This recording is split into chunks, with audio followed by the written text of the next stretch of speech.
Hello everyone, welcome back to my channel. तो भाई हमने जो क्लास 7 की हमारी पॉलिटिकल साइंस चल रही है तो उसका आज लास्ट चैप्टर है। तो किसी किसी में नहीं दे रखा है और जो हिंदी मीडियम है उसमें दे रखा है, शायद इंग्लिश मीडियम में ये चैप्टर आपको ना भी मिले। लेकिन इसमें एक टॉपिक है जहाँ से एग्ज़ाम के लिए क्वेश्चन बन सकता है, इसलिए मैंने सोचा कि ये वो भी करवा देते हैं ताकि हमारा जो एग्ज़ाम के पॉइंट ऑफ व्यू से जो हमारी जो सीरीज चल रही है वो ना बीच में छूटे। तो चैप्टर है भाई समानता के लिए संघर्ष, मतलब कि इक्वालिटी के लिए किस किसने क्या क्या स्ट्रगल किए हैं।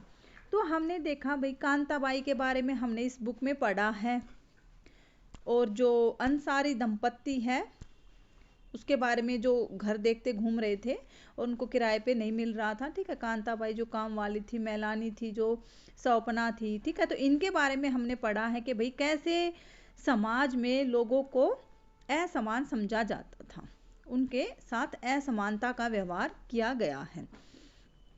तो ऐसी जब स्थिति आ जाती है तो लोग क्या कर सकते हैं भाई, या तो उनके वो मतलब के अत्याचार को सहते रहते हैं या उनके खिलाफ कुछ संघर्ष करने की सोचते हैं। दो ही सिचुएशन हो सकती हैं जब ऐसी चीज़ें आती हैं। तो एक तो हमने रोज़ा पार्क्स की जो कहानी थी वो सुनी थी। ठीक है, कि कैसे रोज़ा पार्क्स ने जो अमेरिका में थी, ठीक है, कैसे उन्होंने अपने उनको सीट भी नहीं देते थे जो अमेरिका में जो आते थे, जो अफ्रीकन अमेरिकन जो लोग थे, तो उनको सीट पे भी जो बस में बैठने नहीं देते थे। तो रोज़ा पार्क्स ने इसके खिलाफ क्या किया था, आंदोलन किया था, और जिससे कि उनको क्या मिल गया था, इक्वलिटी का राइट मिल गया था। तो वो देखा था एक। तो हमने एक आज का जो हमारा टॉपिक है उसमें हम देखेंगे, ये बाकी के हैं जो ये हमारे काम की चीज़ें नहीं हैं। हमारे काम की चीज़ें हैं जहाँ से जो समानता के लिए संघर्ष है उसमें कई मुद्दे हैं, लेकिन जो एनसीईआरटी में है जो है वो है एक तवा मत्स्य संघ। तवा मत्स्य संघ है वो किसके लिए किया गया था उसके बारे में हमें पढ़ना जरूरी, क्योंकि एनसीईआरटी में गिवन है तो यहाँ से क्वेश्चन बनता भी है। तो ये क्या था कि भाई जैसे जंगल को जब अभयारण्य घोषित किया जाता है जानवरों के लिए, तो क्या किया जाता, आसपास के गांवों को वहां से हटा दिया जाता है। तो वहां पे उस टाइम पे ये नहीं सोचा जाता कि भाई जो एक अपने जो गांव से जुड़े हुए हैं उन वहां पर उनकी खेती होती है, वहां पर उनका घर होता है, मतलब एक जुड़ाव वैसे ही अलग से होता है गांव के प्रति। तो जब एक जगह से लोग दूसरी जगह पर विस्थापित किए जाते हैं, मतलब कि उनको हटाया जाता है, तो उन पर क्या बीतती होगी। ठीक है, दूसरी जगह पर एक पूरा बसा बसाया अपनी जो गृहस्थी है वो छोड़कर दूसरी जगह पर रहना लोगों के लिए बहुत मुश्किल हो जाता है। कई बार क्या होता है कि जब बांधों का निर्माण किया जाता है तब भी आसपास के बहुत सारे गांवों को वहां से हटा दिया जाता है। तो ये सिचुएशन होती है कि भाई लोगों को अपने एक जगह छोड़कर नई जिंदगी आरंभ करनी पड़ती है। तो ऐसी चीजों के लिए भी कुछ आंदोलन हुए हैं, मतलब कि जब किसी को अपने जड़ों से हटाया जाता है तो उसके लिए जो आंदोलन है ये तवा मत्स्य संघ है जो इनसे रिलेटेड है। तो अब हम देखते हैं कि भाई ये कैसे कैसे, तो ऐसे लोगों के लिए भाई क्या है कि बहुत सारे ऐसे केस हुए हैं कि भाई कुछ लोग हैं कि अपनी उसको मजबूरी समझकर और जो उस जिंदगी को एक्सेप्ट कर लेते हैं, लेकिन कुछ क्या है कि भाई जो विस्थापित हैं उनके हक की लड़ाई लड़ रहे हैं। इस उस विस्थापितों की हक की लड़ाई के, विस्थापित कौन है भाई, जिनको वहां से हटाया गया है, तो उनके हक की लड़ाई के लिए।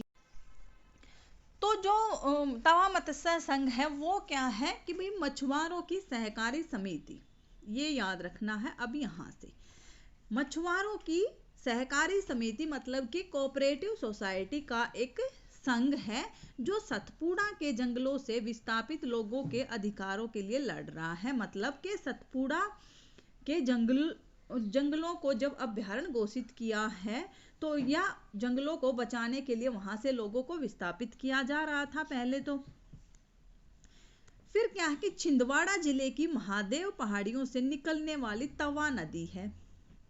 एक तो पूछ सकते हैं तवा नदी कहाँ से निकलती है भाई, तो छिंदवाड़ा जिले की महादेव पहाड़ियों से निकलती है तवा नदी। और वो तवा नदी होशंगाबाद में नर्मदा नदी से मिलने के लिए बैतूल होती हुई आती है। ठीक है, नर्मदा नदी से मिलने के लिए बैतूल होती हुई आती है तवा नदी। अब तवा पर एक बांध का निर्माण किया गया था, शुरू हुआ था 1958 में और ख़त्म हुआ है 1978 में, मतलब 20 साल लगे हैं तवा नदी पर एक बांध बनाने में। तो जंगल के जो बड़े हिस्से के साथ ही बहुत सी कृषि भूमि भी बांध में डूब गई। तो एक तो क्या था, जंगल के आसपास पहले तो जंगल से उनको विस्थापित कर दिया, जंगल के आसपास की जमीन से कर दिया। ठीक है, फिर वहाँ की जो कृषि भूमि है वो भी, जो बांध का क्या है कि बांध को बनाने के लिए ना पहले एक तालाब सा, मतलब कि एक जलाशय बनाना पड़ता है जिसमें कि पानी इकट्ठा हो जाए। ठीक है, तो वो जहाँ तक पानी इकट्ठा होगा, पानी की फिर लिमिट तो है नहीं कि भाई इतने में ही आ जाएगा, नदी में पानी कितना भी आ सकता है। तो उसके लिए आसपास की काफ़ी जो ज़मीन है वो बांध के लिए उनको चाहिए थी। तो क्या हुआ भाई, तवा पर जब बांध बन रहा था तो उस बांध के निर्माण में जंगल के बड़े हिस्से के साथ कुछ कृषि भूमि, मतलब कि जहाँ वो लोग खेती करते थे, वो भी बांध के उसमें डूब गई, जिससे जंगल के जो निवासी थे वो अपना सब कुछ खो बैठे। अब जब वो उनके पास जंगल में वो जा नहीं सकते क्योंकि उनको वहाँ से पहले ही हटा दिया गया, जो कृषि कर रहे थे वो भूमि उनकी बांध के निर्माण में डूब गई, वो वहाँ पर चली गई। तो उनके पास क्या है कि उनके पास कुछ बचा नहीं। फिर भी उन्होंने क्या किया है वहाँ के लोगों ने कि भाई बांध के आसपास रहकर थोड़ी बहुत जो जमीन बची थी, थोड़ी बहुत उसमें खेती कर लेते थे, और बाकी जो जलाशय उन्होंने वो किया था, शुरू किया था बांध के बनाने के लिए, जो जलाशय पहले बना था कि भाई उसमें थोड़ा बहुत मछली पकड़ने का जो काम है वो कर लेंगे। तो इसकी वजह से जो वो लोग थे वो अपना गुजारा करने लगे थोड़ा बहुत कमा के। अब लेकिन ये था 1978 में जब वो बांध पूरा हो गया था, उसके आसपास का टाइम। अब 1994 में क्या किया, सरकार ने जो तवा बांध के क्षेत्र थे जहाँ पर मछली पकड़ने वो आसपास के जो गांव के लोग ही मछली पकड़ रहे थे, वो काम प्राइवेट जो ठेकेदार हैं उनको दे दिया। मछली पकड़ने का काम 1994 में प्राइवेट ठेकेदारों को दे दिया। तो इन ठेकेदारों ने जो लोकल लोग वहाँ के मछली पकड़ रहे थे उनको हटा दिया कि भाई ये काम अब हमें मिला हुआ है, और उनको जो मजदूरी का काम था वो भी उन लोगों को ना दे के बाहर से वो सस्ते मजदूर ले आए। ठीक है, तो ठेकेदार, और जब वो लोग, फिर उन्होंने विरोध किया कि भाई कम से कम तुम्हें ये काम मिला है तो एटलीस्ट हमें मजदूरी करने का तो मौका दो, यहाँ पे हम क्या करें। अब जो कृषि भूमि थी वो बांध के निर्माण में चली गई, और जो मछली पकड़ने का काम था वो प्राइवेट ठेकेदारों को मिल गया, तो वो क्या करेंगे लोकल जो वहाँ के बंदे थे। तो इस चक्कर में जो ठेकेदार थे उन्होंने वहाँ के गुंडे बुलाकर और गांव वालों को धमकियां देना भी आरंभ कर दिया, और लोग वहाँ से हटाने की कोशिश करने लगी। लेकिन वहाँ के जो लोग थे हटने के लिए तैयार नहीं थे, और गांव वालों ने फिर क्या किया कि भाई एकजुट होकर ये तय किया कि भाई हमें अपने अधिकारों की रक्षा के लिए लड़ना पड़ेगा, और हम एक संगठन बनाएंगे। ठीक है, उसी संगठन को क्या बोला जाता है भाई, तवा मत्स्य संघ। ठीक है, नाम से उन्होंने फिर तवा मत्स्य संघ के नाम से उन्होंने अपना संगठन बनाया, और सरकार के सामने मांग रखी कि लोगों के जीवन निर्वाह के लिए बांध में जो मछलियां पकड़ने का काम है वो उसकी जो अनुमति है वो वहाँ के लोकल लोगों को ही दी जाए। इसके लिए उन्होंने चक्का जाम शुरू किया, और इस प्रतिरोध को देखकर सरकार ने पूरे मामले की जांच करने के लिए एक समिति का गठन किया। ठीक है, तो उस समिति ने क्या बोला कि भाई वहाँ के लोगों के जीवन यापन के लिए मछली पकड़ने का जो अधिकार है वो वहाँ के लोगों को दिया जाना चाहिए। उस समिति ने बोला ये। फिर 1996 में मध्य प्रदेश की जो सरकार है उन्होंने ये तय किया फिर के भी जो तवा बांध है और उसके पास का जो जलाशय है जहां पर पानी इकट्ठा हो रहा था वहां पर मछली पकड़ने का अधिकार उनको ही मिलना चाहिए, मतलब कि विस्थापितों को ही दिया जाना चाहिए जिनको वहां से हटाया गया था। ठीक है। 2 महीने बाद सरकार ने तवा मत्स्य संघ को बांध में मछली पकड़ने के लिए 5 वर्ष का पट्टा देना स्वीकार किया। 5 वर्ष का पट्टा क्या होता है कि भाई लीज पर, कि भाई 5 साल तक मछली ये लोग पकड़ सकते हैं, इसके बाद 5 साल तक मछली ये लोग पकड़ सकते हैं। तो ऐसे सभी को क्या है कि वो मिल जाएगा, और जो प्राइवेट ठेकेदारों को दिया गया था वो बंद कर दिया गया। ठीक है। इस तरह 2 जनवरी 1997 को 1997 को तवा क्षेत्र के 33 गांव के लोगों के लिए नया साल सही अर्थों में आरंभ हुआ। तो भाई ये था तवा मत्स्य संघ, जिसके बारे में एनसीईआरटी में दिया गया है और क्वेश्चन बनता है इसमें एग्जाम में। फिर क्या हुआ,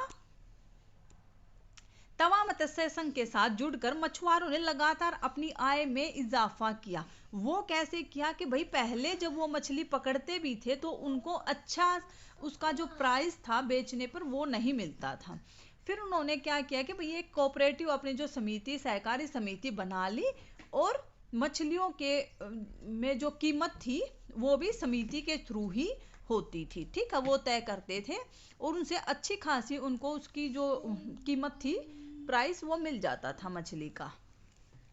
और जो सहकारी समिति थी इसके बाद की प्रक्रिया में भी, मतलब कि बाजार तक जो पहुंचाना होता था मछलियों को, उसका भी उचित मूल्य दिलाती थी। ठीक है। और जो उसमें लागत होती, जैसे मछुआरों के लिए क्या की जाल चाहिए, ठीक है, उनके रख रखाव के लिए चाहिए, भाई मछलियां ऐसे ही थोड़ी ना, उनको चाहिए भी तो तभी तो मछली पाले जाएंगे। तो इसके लिए भी वो जो ब्याज उनको ऋण देना होता था तो कम ब्याज पर वो भी उनके लिए अवेलेबल हो गया। और उसके बाद जो लोग वहां पर बोलते हैं कि भाई कम 3 गुना के आसपास, जो पहले जो उनकी कमाई होती थी उसके अकॉर्डिंग 3 गुना तक लोगों ने कमाई करना मछली पकड़ने से शुरू कर दिया। ठीक है।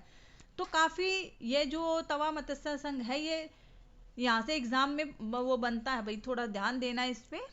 एक यहाँ से बन सकता है क्वेश्चन कि विनय महाजन जी ने एक सूचना के अधिकार पे एक गीत लिखा है, वो भी बन सकता है। एक तो यही पूछ सकते हैं कि सूचना के अधिकार पर जो गीत है वो किसने लिखा है, राइट टू इंफॉर्मेशन वाला जो हमारा है वो किसने लिखा है गीत, तो वो लिखा भाई विनय महाजन ने। वो लिखा है जानने का हक, टाइटल है इसका जानने का हक, कि भी मेरे सपनों को ये जानने का हक रे, क्यों सदियों से टूट रहे हैं इन्हें सजने का नाम नहीं। तो ये जो पूरी कविता है ये एनसीईआरटी में गिवन है और विनय महाजन जी ने लिखी है, सूचना के अधिकार से संबंधित है, टाइटल है इसका जानने का हक। ठीक है, अंदर की कविता नहीं पूछते लेकिन ये पूछ लेते हैं आपसे टाइटल वगैरह, तो ये आप ध्यान दे सकते हैं इस पे।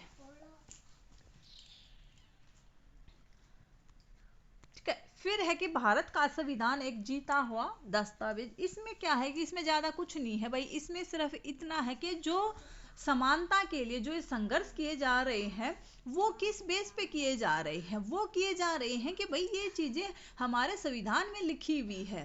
ठीक है, कि भाई सभी लोग इक्वल हैं, लेकिन फिर भी इक्वल नहीं समझा जा रहा है।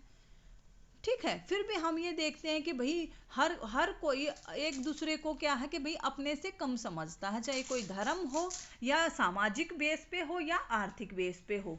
ठीक है, या तो कोई मतलब कि गरीबी के अकॉर्डिंग उसमें पिसता है, जो असमानता का शिकार होता है, या सामाजिक उसमें होता है।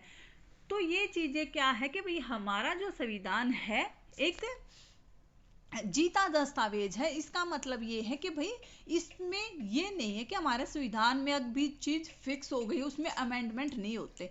तो जो अमेंडमेंट का जो प्रोसीजर है वो हमारे संविधान को एक जीता जाता दस्तावेज रखता है, क्योंकि हम उसमें क्या कर सकते हैं, समानता के लिए बार बार उसमें अमेंडमेंट करते आ रहे हैं। समानता के लिए नहीं, हम अगर जहां पर जो हमें कमी लगती है वो हमारे संविधान में अमेंडमेंट किया जाता है।